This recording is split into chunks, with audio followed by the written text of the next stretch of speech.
Welcome to Crave the Rave, a naughty podcast for old school ravers who need a fix of the rave.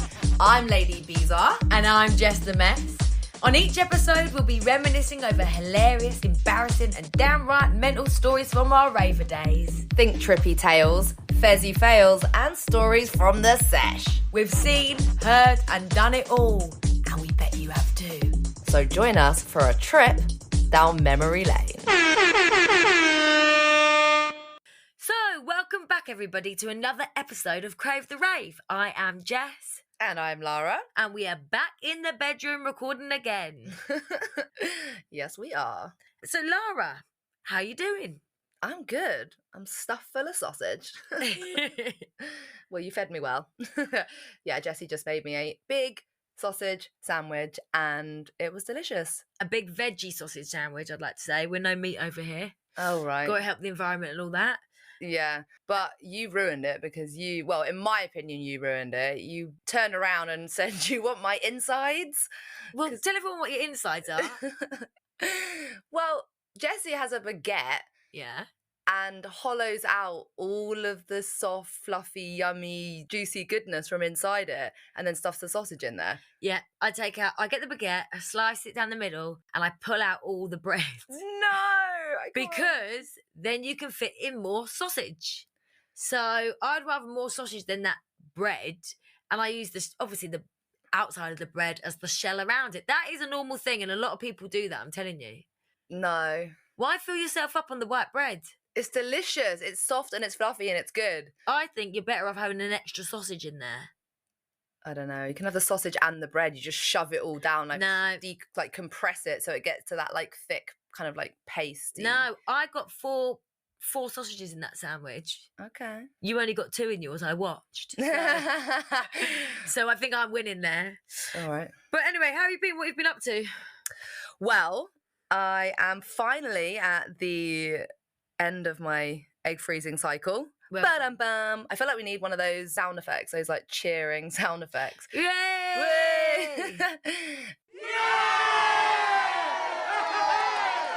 Yeah, I'm feeling good. I'm glad it's kind of like, it's been got a couple months in the making. And yeah, it's been an interesting process. It wasn't so bad.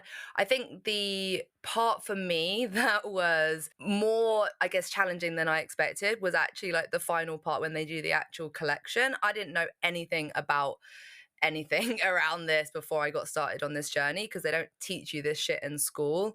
But basically when they do the collection, they, you have sedatives and things. And what was so funny is that all the doctors just kept telling me, you're going to love it. This bit's the best bit. You're going to feel super high. So like, I was like, all right, okay, bring it on. The high lasted about 2 seconds and then I was knockout. I was like, because it was basically fentanyl. And so, the doctor just kept saying, yeah, it's basically heroin. I was like, you shouldn't be looking at me like so excited about the fact that I'm going to be taking heroin. And then, yeah, I was basically just passed out. And then I had definitely a unexpected funny turn afterwards because I was like, okay, cool, woke up feeling good. I was like, right, everything's great. Went with my mum, came and picked me up.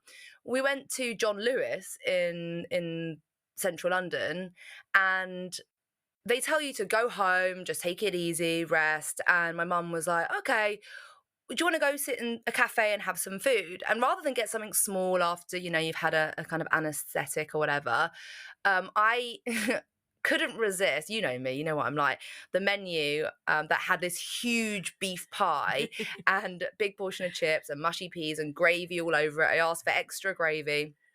And so I munched it and I was like, okay, cool. Big meal. I was stuffed. And then we're walking out of John Lewis and I just think my stomach, my body could not handle that amount of like just pub grub, like and it just went into meltdown mode. And basically, it was a whole drama in the fucking fashion department. Lara. It just was unexpected. You should have got yourself into one of the beds.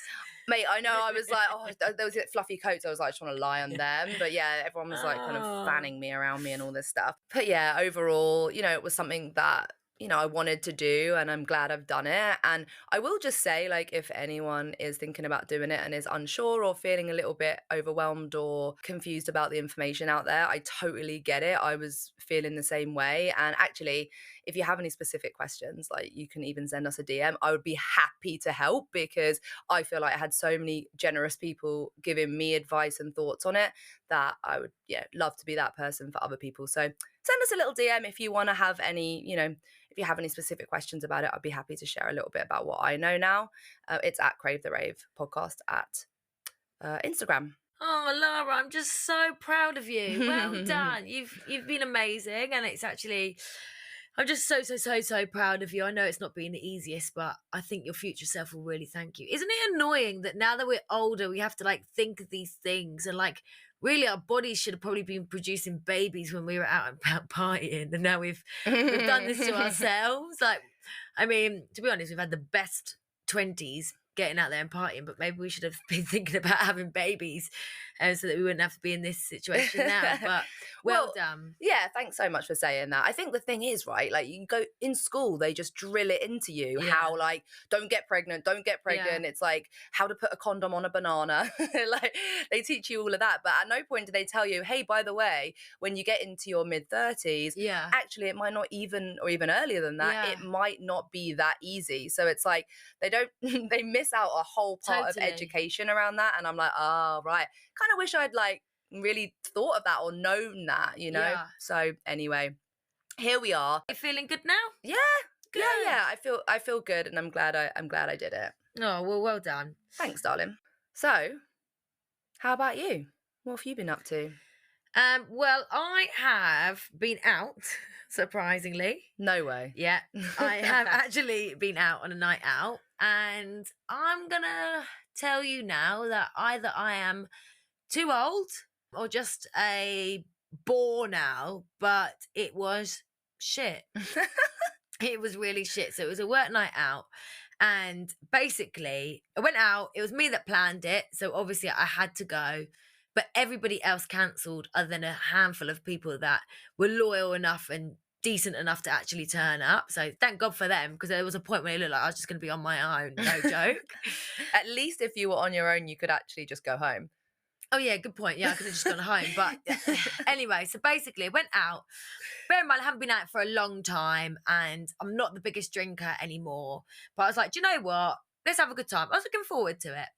And, oh my God, it's so funny because when... haven't actually been into like a lively bar or like a club for a long time. And we went to a very lively bar, and as I went in, there's like loads of bouncers, and I forgot that feeling of like walking through bouncers. It's the same as when you go to an airport and you just feel guilty.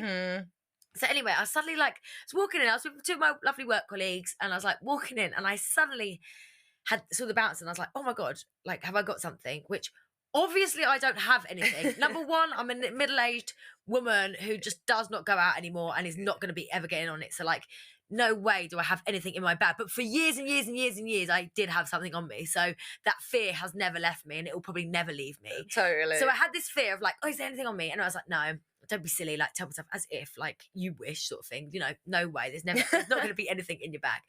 Anyway, I went through. I was still nervous when I went through. Went upstairs, felt guilty, no reason to.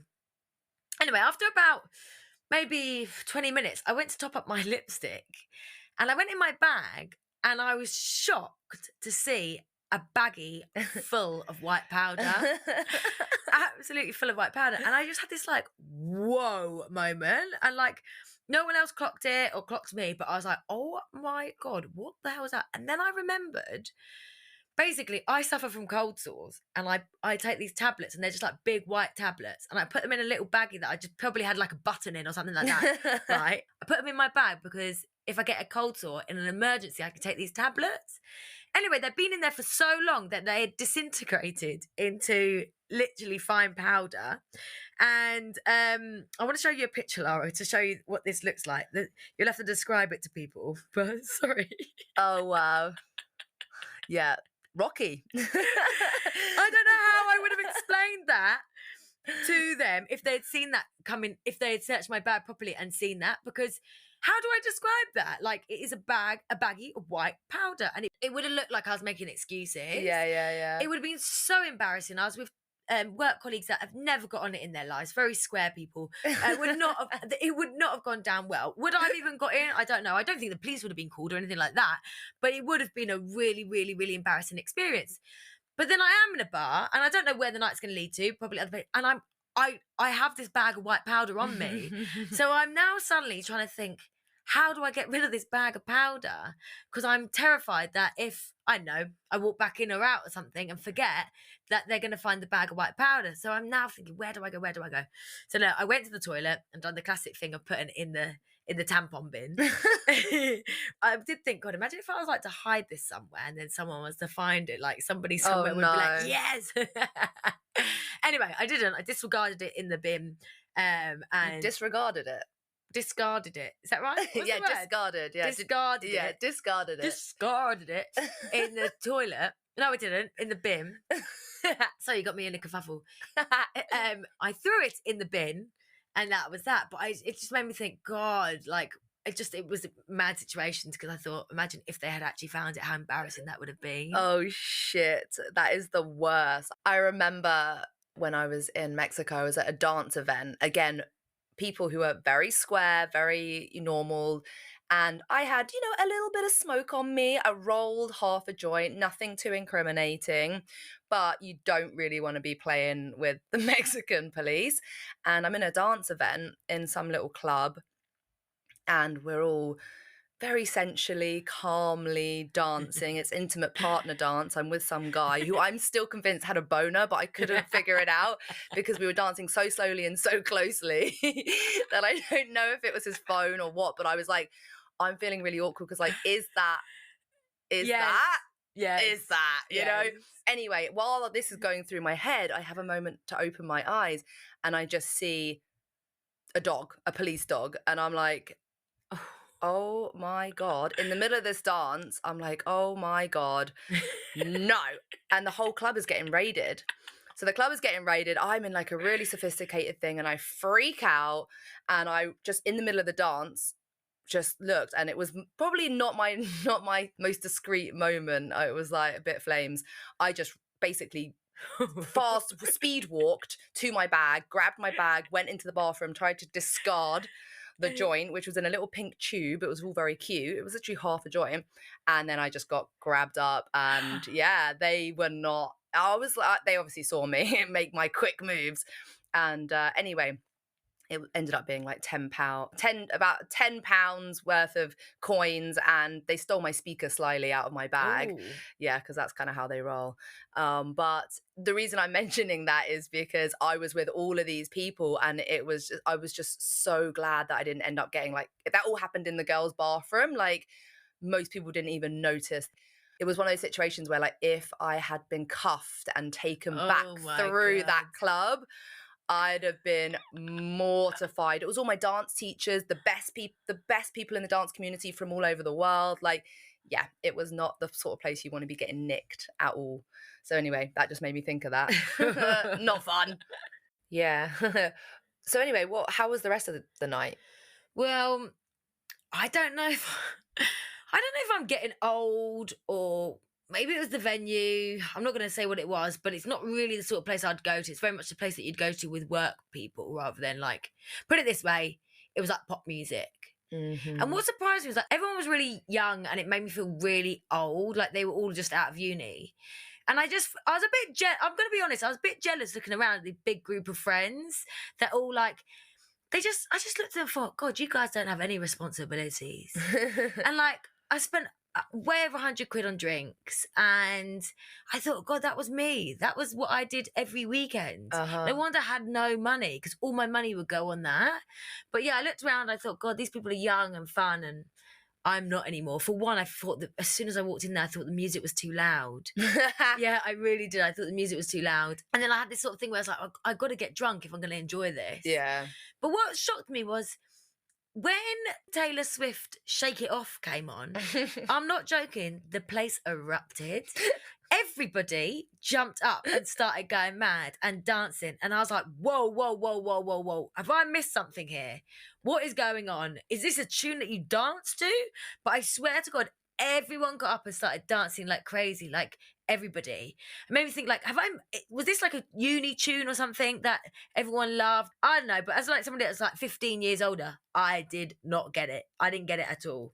Yeah, Taylor Swift isn't, I would say, for the most part, isn't really our generation. It's like the Definitely generation not. below, isn't Definitely it? not. But I would have even thought she was too young for the generation of people that were in the bar that I was in. But people went mental for her. So I think that is what Taylor Swift does nowadays. Or so I've learned. But I wasn't in on the joke. I don't even think it was a joke. I wasn't in on it. So yeah, that surprised me. I'll tell you something, I wasn't going to get up and dance to Taylor Swift. No, you didn't want to shake it off? No, I didn't want to shake it off. You wanted to shake it out of there. Shake it out, shake it out. Of here, let me get out of here, out of here. Yeah, I hear you. So yeah, maybe it was the sort of place that you did have to have drugs really to have a good time. Would you reckon people were on drugs? No. Just a load of booze. Just a lot of booze, expensive booze. Okay. Talking of having bits and bobs in your bag. Oh, yeah. Do you remember the geniusness of the Kinder Egg? Yes. Yeah. I do remember the Kinder Egg. Did you come up with the Kinder Egg? I don't remember. Maybe. I don't even know if it's... I didn't like the Kinder Egg. Just saying that now. Before it comes out, I'm just putting a thing in there to say I didn't like the Kinder Egg. I don't know if it's podcast safe. I think you can. I think you can tell people the Kinder Egg. Well, I mean, there's nothing to say. I'm sure many people were listening are quite aware of where I'm going with this. No, but I don't think so. I don't think many people will know what the Kinder Egg is, Lara. I think you have to explain what the Kinder Egg is. Shall I do it? A discreet method of storing things to get into places without being discovered. Yes. Yeah, but it belongs and hides in a certain cavity, doesn't it? Well, I think they get that bit. Well, I don't think so at all. You could just have the Kinder Egg in your handbag. That's not the point. Okay, and then you pop the Kinder Egg up there and no one knows any better. Yeah, it's like a love egg. But like less fun. I didn't like it because it was quite hard to get out. Well, yeah, there were certain ways. But anyway, let's not get into the nitty-gritty of that. But anyway, I'm not giving away free tips for anyone who is looking for advice on how to conceal things. But if you are interested in finding a very foolproof way of concealing certain things, then I would recommend you get down your local shop and probably spend about £5 on a Kinder Egg, because I imagine where they were about 80p before, or probably less, now they're probably about £8 because that's what's happened to all the chocolates. But I just think, like, I think if you just put it in your knickers, you'd be fine. I feel like you don't need to go to that length. We weren't smuggling big, massive amounts of stuff. I think if you were just to put it in your knickers, you'd be fine. Get to the toilet, then you can take it out from there, and I think you get away with that now. I don't think you need to go to extraordinary lengths of putting a Kinder Egg up, yeah? I mean, I don't know. Yeah, I don't know. I thought it was, it felt safer. It felt safer. You know, talking about those dogs, that was the issue. Because, you know, the thing is, you never really smoked weed. And I was partial to a little spliff. And that was what I was worried about, that it would smell and, you know, be at dog height. So that was my little way. Oh my God, you've got to tell the story about the tuna sandwiches. Please. In a nutshell, I was driving along to Secret Garden Party years and years and years ago. God, probably about 15 years ago now. And I was with my ex and we're driving along, and he thought it would be a really, really great idea to smoke a little J. And I was like, don't do that. Don't do that. It's bait. Like, it's not a good idea. Turns out somehow one of my front lights was out, wasn't aware of that. And so we actually get pulled over on the way to the festival, very close to the festival site. And of course, the whole fucking car smells of weed. And they're a dog unit. And, you know, we had an entire supply for the weekend, and they thought it would be appropriate to get the dog out and have a little whiff, you know, just check around the car. Oh my, were you scared? Yes, I was shitting myself. Like I was like, oh my God, this is it. Because the thing is, we were going straight from the festival to drive to Gran Canaria for a holiday. So we were driving straight from Secret Garden to Manchester Airport to fly there first thing Monday morning. So I was like, it wasn't just the festival that I was worried about. It was like the whole sequence of events and how this might impact it. Anyway, so the dog's getting a good old sniff in the car. And I remember the policeman, he asked me for my driving license, and I remember handing it to him, and my hand was literally shaking, like moving like we were in an earthquake. I was like, wow, okay, that is the baitest thing ever. But I was proper shook. And so the dog is searching everywhere, and it is then in the back seat with its paws, tail wagging on top of my suitcase, where everything that we had was hanging out. Well, not hanging out literally, but I mean it was chilling in the bag, unconcealed. We were planning to, deal with it once we were in the car park and things like that. Not the smartest move, but anyway, hello 18-year-olds. And as the dog was getting real up close and personal with where it was, it starts getting really excited. And I'm like, shit, I'm fucked here. This is it. Like, freaking out. And then suddenly his head starts burying into the bag next to my suitcase, which was tuna sandwiches in foil, which I'd been like kind of half eating. So they were open, and so it kind of got into the tuna. And yeah, that basically saved the day. So the dog couldn't smell it because he went for the tuna sandwiches. Yeah, it was a hot day as well. So I think like probably the whole car smelt of a mix between like weed and tuna. But that saved the day, because then they were like, okay, you can go. And I remember the other copper was a proper job's worth, because he said, hey, I don't think we should let them go. Obviously the dog got sidetracked by the tuna sandwich, and the other guy was like, no, let them go. And I thought, oh my God, you mate, you can be my friend. You can come to my wedding. You can have as many tuna sandwiches as you want, but your mate, he can fuck off. Anyway, so that was really scary, but I was very grateful for tuna sandwiches that day. But anyway, yeah, going back to the Kinder Egg. Yeah. The reason that you want to make sure you've got it secured responsibly is because otherwise you have this constant fear that you're going to forget and then go to the toilet and then you see your shit floating, and it's not the shit you want to see floating. Yeah, that's happened to me numerous times, or it's been like stuck to me and I'm like, oh my God, like you saved the day. I'm sure everyone's done that, right? I've seen it before when I've turned around, flushed the chain, I've seen it all going down the toilet. Yeah. It's horrible. So that's why it's just, there's no room for error. I'm a fan. Well, I wouldn't do it now. I mean, come on. Do you remember when you had to help our friend find her stuff after she dropped it down the toilet at Boomtown? Yes and no. I know what you're talking about, but I don't really remember exactly what happened. Oh my God, it's so funny. I've told so many people this story.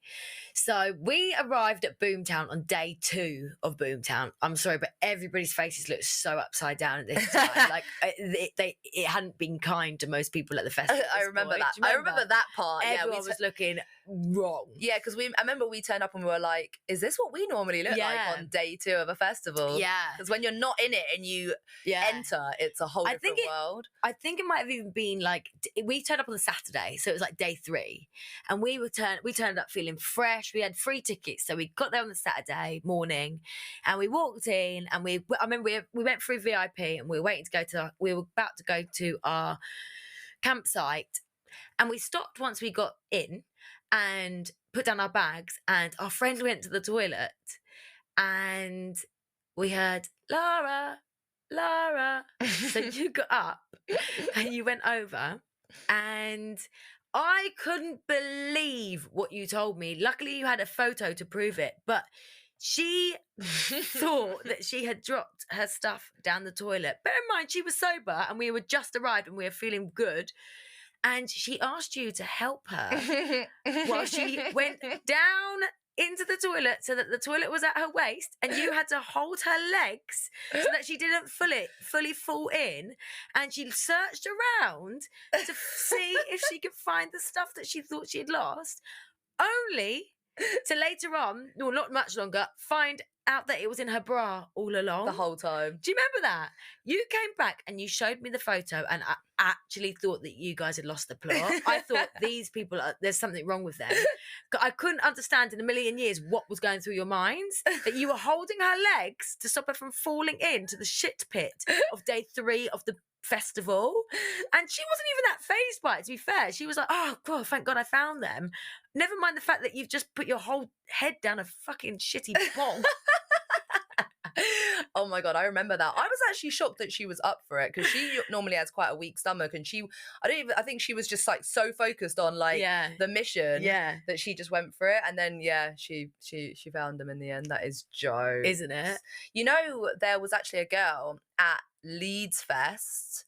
It's quite a famous story. Did you hear about Poo Girl? No. She actually got stuck. No, she didn't fall in, but she dropped her whole handbag. So as she turned around in the portaloo, she dropped her entire handbag down the toilet, and it had, I think she was going in. So I remember reading about it. It had her ticket. What do you mean reading? Yeah, it was all over. If you Google Poo Girl. No, imagine being known as Poo Girl.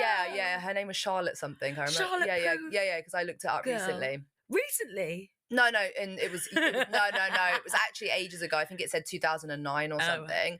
Yeah.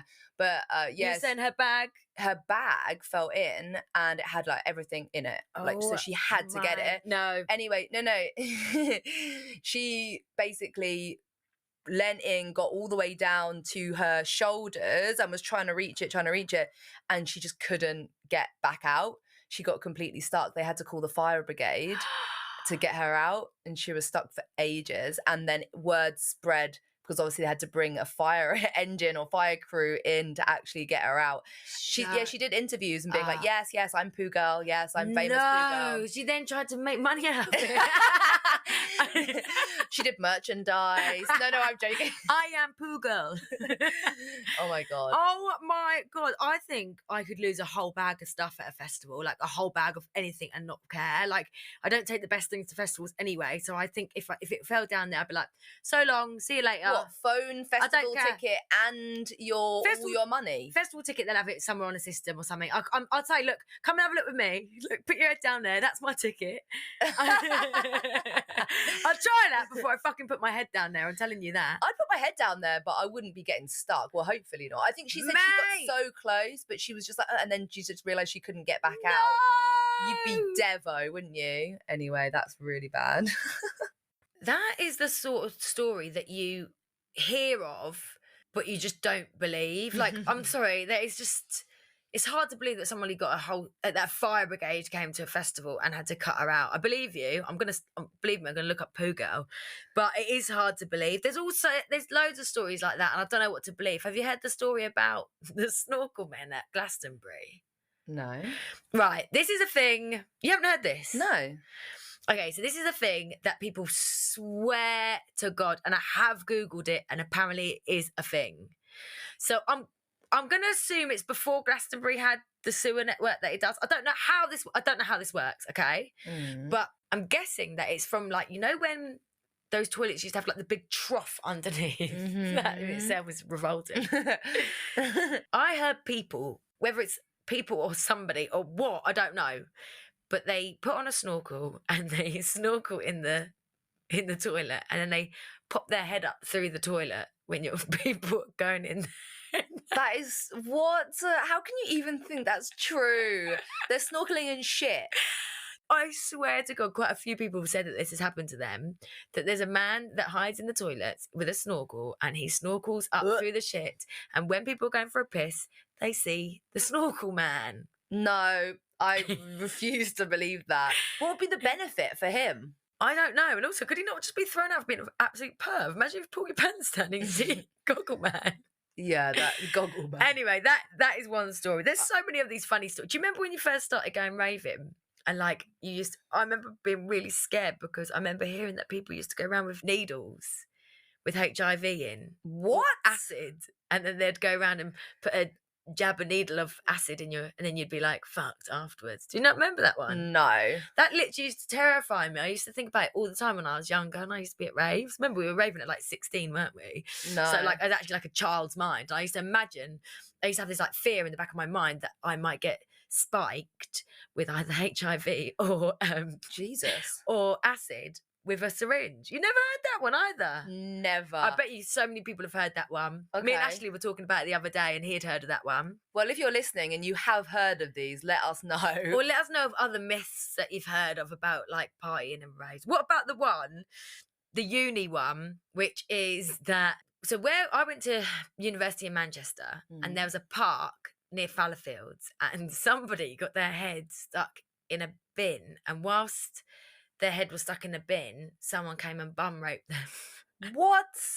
And I swear to God, this was a thing. But I think that all unis now have this myth. But our best friend that went to uni with me said that it was her housemate. Okay. And I believed it because I thought it was this girl that we knew really well, our friend's housemate. And so I believed it. Only then, to years later, hear the same story being mentioned on the In-Betweeners. No. Oh my God. So she was just winding you up? No, we all believed it, and she must have believed that it was her. And no one thought it was a wind-up at all. Everyone believed this story. Did it happen though? I don't know if this may have been like an urban myth that started from somebody somewhere putting their head in the bin and then getting raped. I don't know why the head was in the bin or what, but there's this one story, and it's in every university, and it's been going around for years and years and years and years. It wasn't in my university. Yeah. But I got inside the bin. Do you remember that picture of me inside the bin? No. I didn't get bum raped though. Were you doing the bum rape? No, not from inside the bin. That would be that'll be some skills. I can't believe you haven't heard that story. So what were you doing in the bin? Fucking hell. You know how I was weird, bizarre. I just had no sense of what filthiness was apparently, and I just decided to lift the bin. It was like one of them like I know you're going to be disgusted. Don't know, just like a normal black kind of bin or whatever. Like large, how big? Big. Well, big enough for me to get inside it, but I lifted the top off it, and then I just put it on me. Oh. And I was walking around with it with my head through the gap. What was the reaction? I think people liked it. I don't know. Did they laugh or? I think so. I thought it was hilarious, but obviously now I'm like, that is so disgusting. Lady Bizarre at her best. Yeah. The one thing I remember, talking of like the weird one with the needles and stuff, is I remember at school, I swear that we got shown an old VHS that told us if we ever took ecstasy, our heads would explode. Like, I'm pretty sure it was like, I think that was what happened. But anyway, somehow I got the idea that if you took ecstasy, your head exploded like a giant, balloon.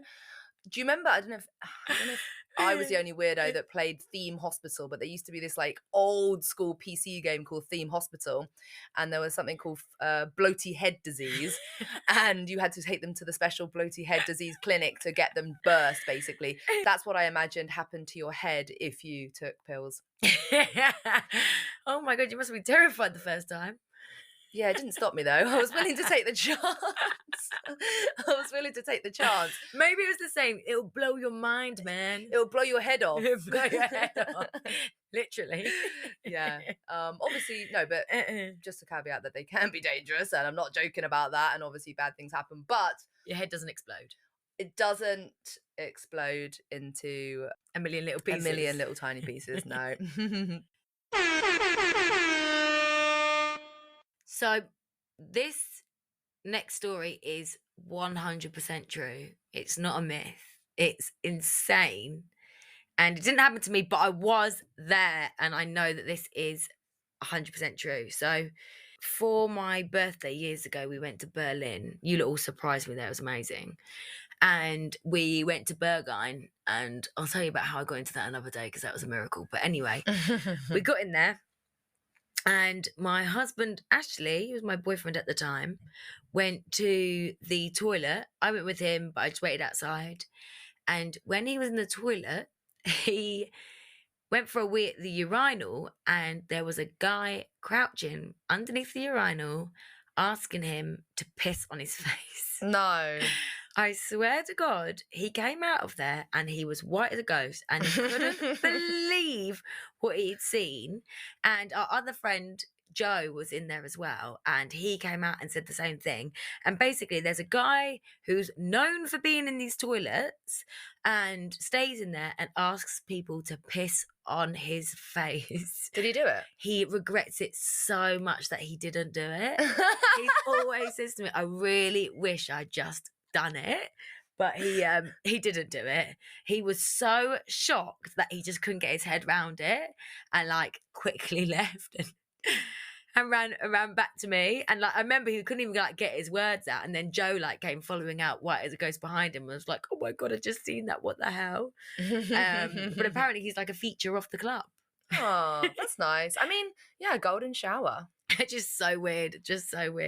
Yeah. It's not really my vibe, but you know, people have their things. I remember actually we went to Brighton and one of our friends, definitely not going to say any names, one of our friends who was dating another one of our friends, she was crouching doing a forest pee. It was an outdoor free forest rave. We'd gone down to Brighton and he legit went underneath her. He was her boyfriend, so slightly less weird, but also still very weird. Went up underneath, caught some of the piss in his mouth, and then sprayed it at another guy who we both know, who, yeah, we've both had, me and you have both had our differences with, I would say. And that guy got sprayed with piss and he weren't happy. But it was really funny. That's fucked up. Yeah, it's pretty vile. So what's the weirdest thing you've seen at a rave then?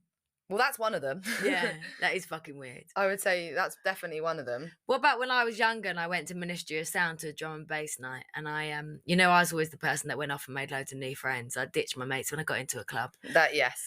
And I went off and I was like sitting on my own, or probably with like some new friends that I made, and this guy came up to me, and bear in mind I'm probably about 17 and he's about 45, maybe 50, and he's got eyeballs that are bulging out of the sockets.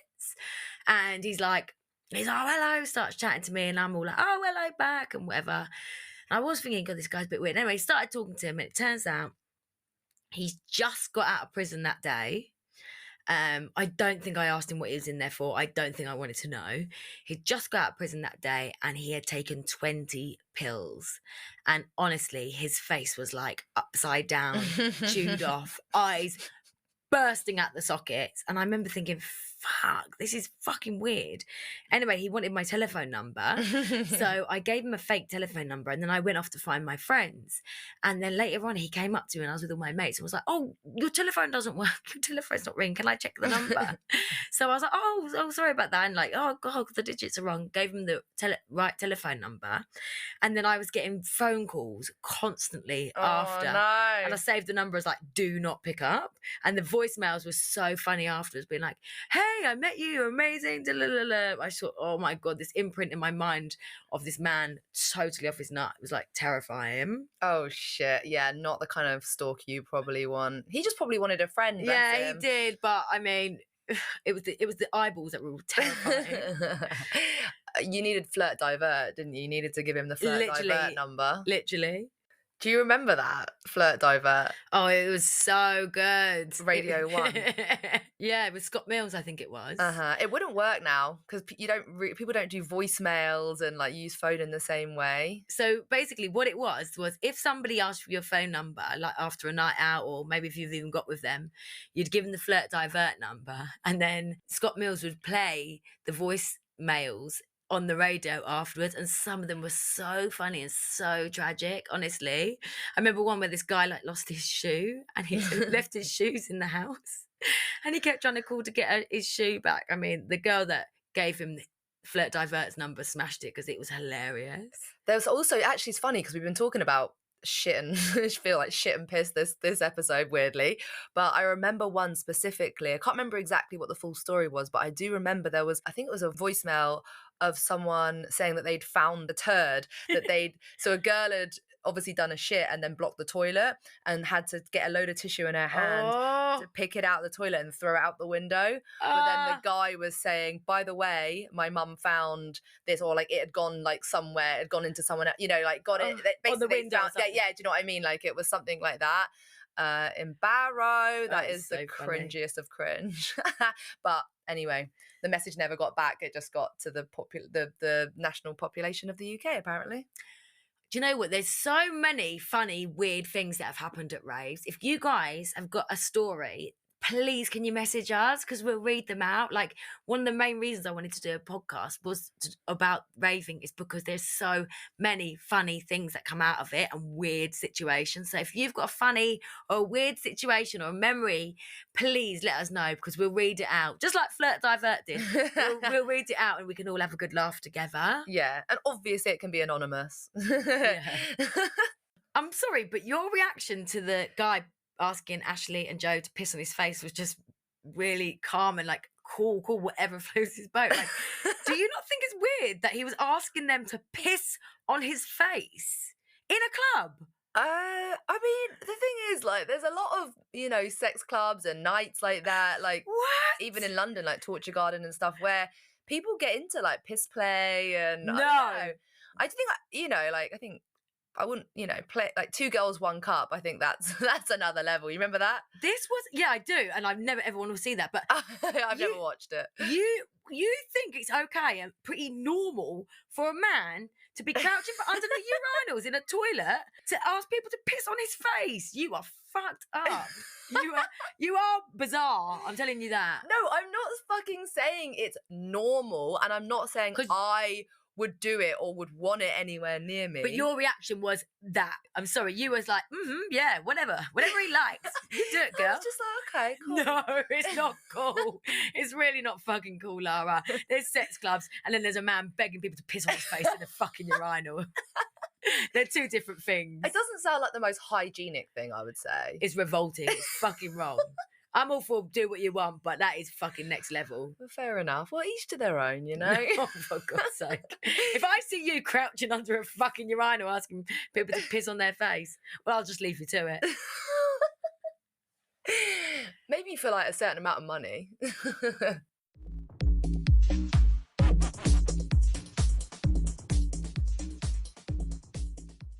Okay, Lara, so here's a question for you.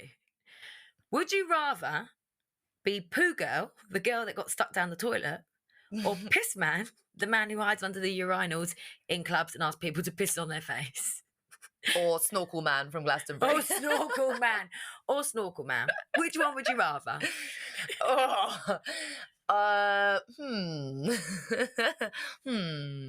Hard to choose? I think you've got a little thing for Piss Man. Would I rather be him though? I think out of all of those, am I drinking the piss? I don't know what he's doing with it. That's making me feel sick. No, it would have to be Poo Girl. Poo Girl. Yeah, it'd have to be Poo Girl. I mean, she made money out of it, so. No, she. Well, maybe. She went round telling all the papers. I don't think she had a choice. I think they were banging down her door once they heard the news. Okay, what about you? I would. Why don't you ask me a new one? Okay.